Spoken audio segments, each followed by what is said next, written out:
Muy buenos días, María Ángeles. Buenos días, padre. Un saludo. Creo que ya damos un salto en este itinerario que estamos haciendo la vida de Santa Teresa para adentrarnos en el convento de San José, en esa primera fundación que tanto le estaba llevando a Santa Teresa y que tanto anhelaba. Tanto anhelaba, pero todavía le quedaba un año a la pobre de cosas y que vamos a ir viendo, ¿no? De problemas y de sustos.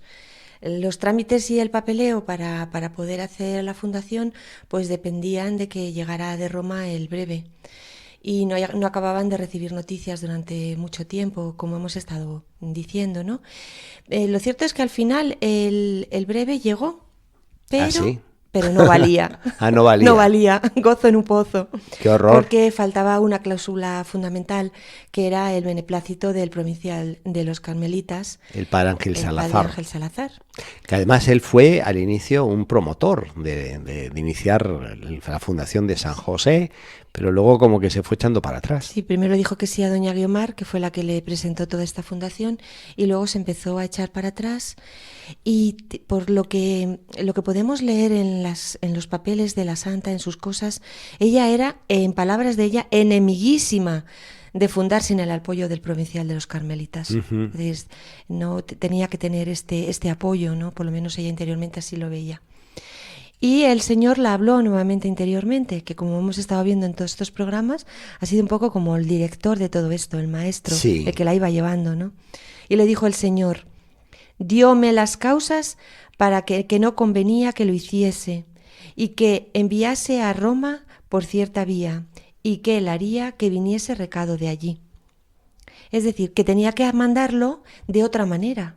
Como vamos a ver, va a tardar un año hasta el día 7 de febrero, en el que se va a enviar a Roma de otra forma. Sabemos que con el apoyo, por ejemplo, de San Pedro de Alcántara y de otras personas, para que venga este breve, ¿no? Para la fundación, ya en este caso con la obediencia al señor obispo. Y hay que pensar en la época lo que suponían estos trámites, esos correos donde uno los mandaba con emisarios, los meses, si era año en llegar a su destinatario, en la redacción, la respuesta, mandar de vuelta el correo, que llegara, en fin, fácilmente, un año. En este momento además se suceden una serie de cosas que nos muestran cómo iban las obras y qué era lo que pasaba. Bueno, claro, porque ese quedó su cuñado trabajando hacia afuera como si fuera una casa de familia y por dentro haciendo un convento. Estaban ahí la familia como que era para ellos, pero al final en el fondo era el ir poco a poco construyendo el convento. Y realmente pues tuvieron un susto grandísimo. ¿Por qué? Grandísimo, porque un sobrino de la santa, Gonzalito, que tenía unos 5 años, pues de repente fue hallado muerto. Se le habían caído, ¿no?, unas paredes, sí, y lo habían aplastado. Entonces, sí, la pobre hermana de la santa, Juana, pues además es que en ese momento estaba embarazada. Uh-huh. Y entonces la pobre pues en el momento, pues imaginémonos, está en estado y encima pues se encuentra que su hijo pues se le había caído una pared encima. El padre, Juan de Ovalle, pues al encontrar a su hijo pues con la pared encima, muerto, según comentan, ¿no?, pues empezó a dar grandes voces, a gritar a Dios y a pegar, pues nos imaginamos, pues unos desgarros de gritos tremendos. Y esto lo oyó la Santa Teresa y comenzó a decirle que se serenase, ¿no?, que ahí estaba la pobre Juana en su último tramo del embarazo. Teresa, ¿qué es lo que hizo?, ¿no? Tomó al niño en brazos. Sí, porque esto es un milagro poco conocido, Santa Teresa. Es una cosa muy, muy bonita. Primero le dijo eso, que se calmara, y con toda la paz tomó al niño en brazos y se fue con él a otro lugar, a solas, y estuvieron allí más de 1 hora y al final salieron los dos andando. Uh-huh. ¿No? Son de estas resurrecciones que nos narran los hechos de los apóstoles por parte de San Pedro, San Pablo, como de Jesús en los evangelios, también con la hija de Jairo, con el hijo también de la viuda de Naín. Y Santa Teresa viene a revivir esas páginas del Nuevo Testamento. Y nos cuentan además todas estas cosas su amiga doña Guiomar. Esto lo tenemos recogido en algunas cosas de Santa Teresa, que es un libro del padre Rivera, ¿no? Que está así recogido. Y tenemos las palabras de doña Guiomar, cómo nos relata todo esto que pasó. Dice así: atravesóle, o sea, está hablando de la santa, Sí. atravesóle sobre sus rodillas y estuvo un poco llenando la boca cerca del niño y abaándole. De ahí que a poco el niño quedó desembarado y vivió. Es decir, que le estuvo como echando el aliento la santa al niño, y que el niño al final, pues que revivió, ¿no? Tenemos esta forma de sanación. Guiomar le preguntaba a Teresa: ¿pero cómo ha pasado todo esto? ¿Cómo ha pasado, Teresa? Cuéntame, ¿pero cómo ha pasado esto? Y sabemos que la santa sonreía y se callaba, y entonces le decía que no dijera disparates y que no lo estuviera contando por ahí, ¿no? Sí. La manera de proceder de la santa. Es un Pues menos mal que nos ha testimonio. llegado el testimonio. Sí, tenemos un testimonio además, padre, muy bonito también, que lo recoge la Madre María de San José, que vio cómo este niño, cuando ya tenía 18 años, o sea, cuando ya era un hombre, cómo hablaba de esto y cómo hablaba de su tía. Y recoge el testimonio María de San José de este sobrino de la santa cuando ya era adulto.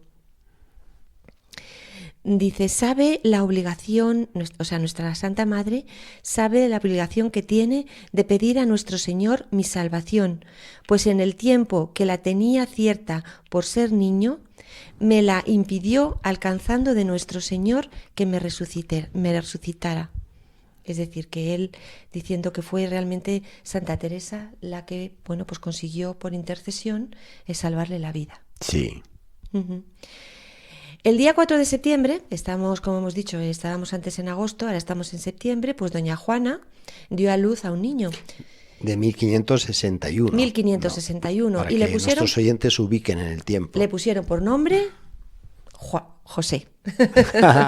Claro, no podía ser otra cosa. No podía ser otra cosa. ¿Quiénes fueron los padrinos del bautismo? Pues el Caballero Santo, Francisco de Salcedo, y doña Guiomar de Ulloa. Ah, que dos padrinos, de lujo. Doña Teresa lo tomaba en brazos y le decía: Josep, plegue a Dios que si no has de ser muy santo, que Dios te lleve así de angelito. Uh-huh. Estas cosas de la santa. Y parece que esto también fue premonitorio, padre, porque así fue, el Señor se lo llevó de angelito, ¿no? A los pocos meses el niño se puso muy enfermo y se murió. Bueno, sabemos que en esta época la mortalidad en los infantil era pequeños tremenda, sí. Era grandísima. Teresa nuevamente lo cogió, como había hecho con su otro hermano, y le echó el aliento, pero vio cómo se moría en sus brazos. Lo que sí que nos comentan es que la santa se quedó como en éxtasis, con el rostro encendido. Y cogió al niño muerto entre sus manos, entró en la habitación donde estaba la madre, su hermana Juana, y dijo a esta: ¿a dónde va? Que ya yo entiendo que es muerto el niño. Y Teresa le dijo: es verdad, es para alabar a Dios ver un alma de estos niños ir al cielo y la multitud de ángeles que van con ellos. ¿Cuánto ilumina estas palabras, María Ángeles, para aquellas personas que sufren esta mortalidad de hijos en tierna edad, que a veces es incomprensible? Y cómo los santos y santas pues pasaban también por estos procesos, y en este caso en primera persona Santa Teresa, y viene a iluminar quien nos está escuchando y quizás ha pasado por un trance así, cómo Santa Teresa lo toma, y también mismo su hermana, la madre del niño, Juana. Sobre todo porque la santa tuvo un éxtasis, como hemos leído. Es decir, que ella vio realmente el alma de ese niño, cómo cómo subía al cielo, ¿no? O sea, nos cuenta por dentro lo que ocurre, ¿no? O sea, nos da una visión como de dentro, podemos decir, del cielo, ¿no? Del cielo en la tierra, en definitiva. Sí. Creo que es una experiencia muy bonita que podemos también nosotros recordar, como dice Padre, ¿no? En esos momentos de muertes y de dolores, de desgarros, en los que tenemos que poner nuestra confianza en el Señor y saber que las cosas pues son muchas veces de otra manera distinta, ¿no? Es decir, se vive todo con entereza. ¿Cómo se vive? Pues según nos explica la santa, rogando, rezando, como hemos visto ella siempre en estos dos episodios con estos niños, lo que ha hecho ha sido rezar, no ponerse a dar gritos, ni ponerse a desesperarse, ni nada de esto, sino rezar, encomendarse a San José y a la Virgen María, y como tercer punto que podemos considerar es aceptar las cosas de la vida como decisiones del Señor. Sí. Y quizá es también una gran lección que nos enseña la Santa, y podemos leer en estos acontecimientos de estas muertes, bueno, de la muerte del niño y del accidente del otro bebé. Las obras continuaban en San José y se intentaban llevar en silencio, pero bueno, en silencio en una ciudad como Ávila. ¿Y de esa época? Era muy complicado, ¿no? Parece que el rumor pues corría por toda la ciudad. Nos imaginamos el rumor corriendo pues a toda velocidad. Y esto hacía que el ambiente en la ciudad pues fuera muy enrarecido, y que la Santa y también doña Guiomar se sintieran como muchas veces muy presionadas y muy doloridas por todo lo que se oía alrededor. Pero todo lo que se oía alrededor no era nada con el momento que vamos a referir ahora que vivieron, que fue muy doloroso y muy desagradable, ¿no? En un sermón que ellas fueron lo voy a leer, este texto del proceso de Ávila, en el que ellas fueron a una misa, y voy a leer un poco con lo que se encontraron, ¿no? En esta misa. Dice así este texto: estando un día con su hermana doña Juana de Ahumada, fueron a un sermón en la iglesia parroquial de Santo Tomé de esta ciudad, y un religioso de cierta orden que predicaba allí comenzó a reprender ásperamente, como de algún gran pecado público, diciendo que las monjas que salían de sus monasterios a fundar nuevas órdenes eran para sus libertades, y otras palabras tan pesadas que doña Juana estaba afrentada y haciendo propósitos de irse a Alba o a su casa y hacer a nuestra Santa Madre que volviese a la suya y dejase las obras. Con este propósito volvió a mirarla y vio que con gran paz se estaba riendo. Dióla esto más enojo y díjole algunas razones sobre ello, pero luego la mudó Dios, y dejando los propósitos dichos, se quedó en Ávila y tuvo a nuestra Santa Madre en su casa, prosiguiendo en las obras que habían comenzado. Creo que esto sí que nos pone como la guinda del dolor y el malestar que tenía la Santa en este momento en Ávila. No era solo que ya fuera comidilla de toda la ciudad, que el propio monasterio de la Encarnación fuera un enjambre de opiniones, sino que incluso va a misa a la iglesia de Santo Tomé, que sabemos que está ahí al lado de la muralla, y el padre en el sermón lo que hace es indirectamente hablar de monjas que salen y claro, lógicamente se sentía interpelada en primera persona, ¿no? Habría que pensar cuál sería el evangelio de ese día para que se sintiera inspirado en semejante sermón. Pero por otra parte, analizando todo esto, yo me he dado cuenta, esta actitud de la Santa que dice su hermana, se estaba riendo, yo no me imagino que es que estuviera riendo, sino que estaba como calmada, quizá con una sonrisa, o sea, sin que reírse en el sentido real del término, de reírse, ¿no? Pero sí como diciendo, yo estoy segura, ¿no?, de que esto es obra del Señor, que el Señor está dentro de mí. Es decir, porque un padre diga estas cosas, yo no me siento interpelada por esto, yo no soy. Como decir, no, estas monjas que salen para ganarse sus libertades, yo no soy ellas, a lo mejor son otras. Miraba para atrás a ver qué otra monja habría de la cual estaba hablando este sacerdote en su sermón, dado que no se sentía interpelada de lo que le estaban diciendo.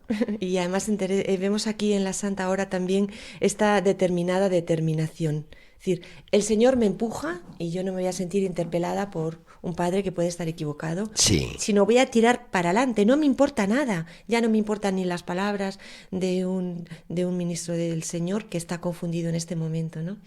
No la interpelaba, pero sí le hacía dolor. Es decir, lógico, el que no hiciera caso, el que siguiera con su idea de fundar, no quita para que todo esto pues fuera una cosa tremenda. El provincial, pues no se enteró de todo esto porque estaba ausente. Y pues la Santa agradeció que el provincial no se enterara, ¿no? Porque parecía que si no, este sermón y la comidilla en toda la ciudad del sermón, pero claro, hay que pensar que no solamente es que esto se oyó allí, sino pues que todo el mundo comentaba que ha ido la Madre Teresa y que miren lo que han dicho, ¿no? Y en fin, podemos darnos cuenta de los problemas. En este momento el provincial, cuando de repente mandó a Teresa partir hacia Toledo para consolar a una viuda que era doña Luisa de la Cerda. Va a ser providencial este aspecto del padre Salazar. El día de la noche de Navidad del año 1561 la dijo: madre, tiene que irse a consolar a esta señora que se ha quedado viuda de don Arias Pardo, señor de Malagón, que era un hombre muy principal y que está muy desconsolada y es viuda, y que ha dicho que quiere rodearse de personas y de mujeres santas, y entonces usted debe de ir para allá. Es decir, que también el provincial la consideraba a la santa como una mujer santa. Y que pues dijo, bueno, pues tiene que ir para allá en un gesto de obediencia. Aunque también se ha interpretado este hecho histórico, si tal vez el provincial la quería un poco distraer de la fundación que quería llevar adelante, ¿no? Y Santa Teresa incluso se veía como alejada de su proyecto, decir, sí, ahora como que me voy para allá, ¿no? Y máxime esa época donde no es que uno puede seguir las obras y lo que estaba pretendiendo Santa Teresa en lo que hoy puede ser pues la internet, en fin, el WhatsApp, el teléfono y tantos otros medios que nos facilitan estar en la distancia. Teresa en este momento se turbó mucho, ¿no? Por tres cosas que voy a ir comentando. Primero, lo que acaba de comentar padre, es decir, porque veía que todos los negocios de la fundación pues estaban hundidos, es decir, que a ella la mandaban fuera y que si la seguían mandando fuera con la obediencia, pues tendría que ir, y entonces pues todo se ralentizaría y las cosas se pondrían complicadas. En segundo lugar, también se turbó muchísimo de que la consideraran una persona santa. Porque ella nunca se consideró así. Ella se consideró siempre una pecadora. Sí. Y una persona miserable, ¿no? Nunca se consideró para nada una santa.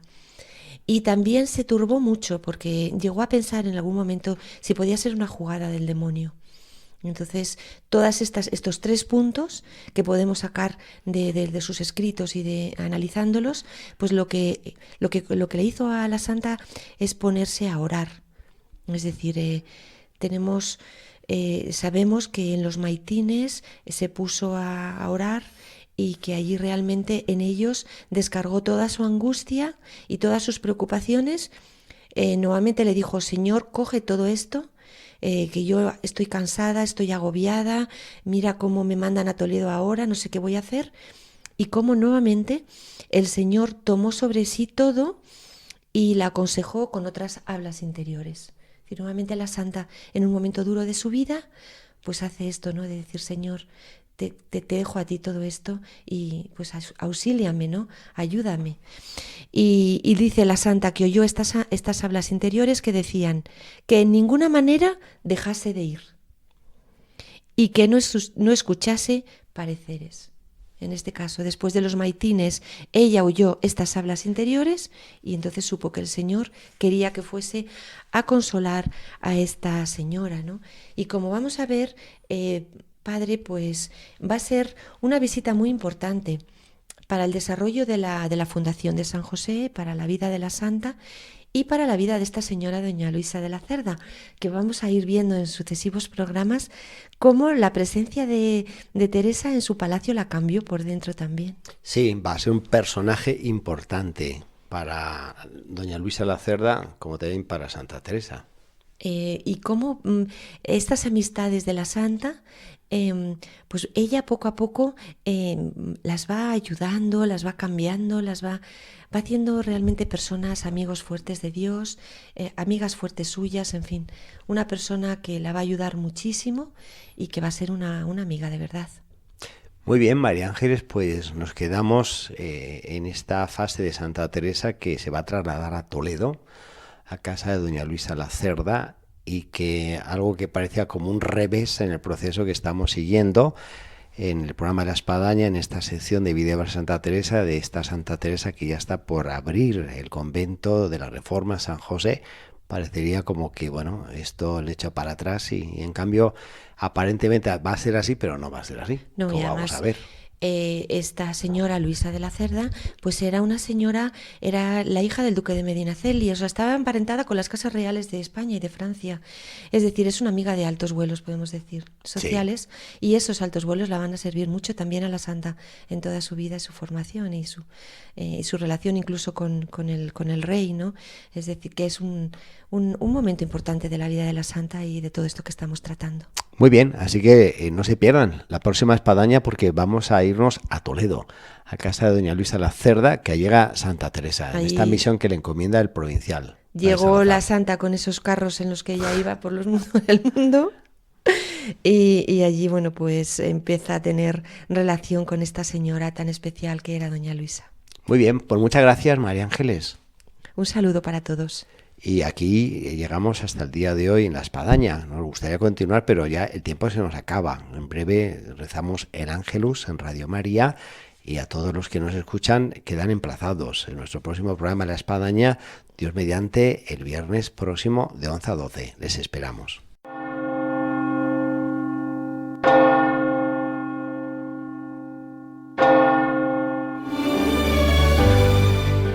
Han escuchado en Radio María La Espadaña, un programa que dirige el padre Arturo Díaz desde el Monasterio de la Encarnación en Ávila.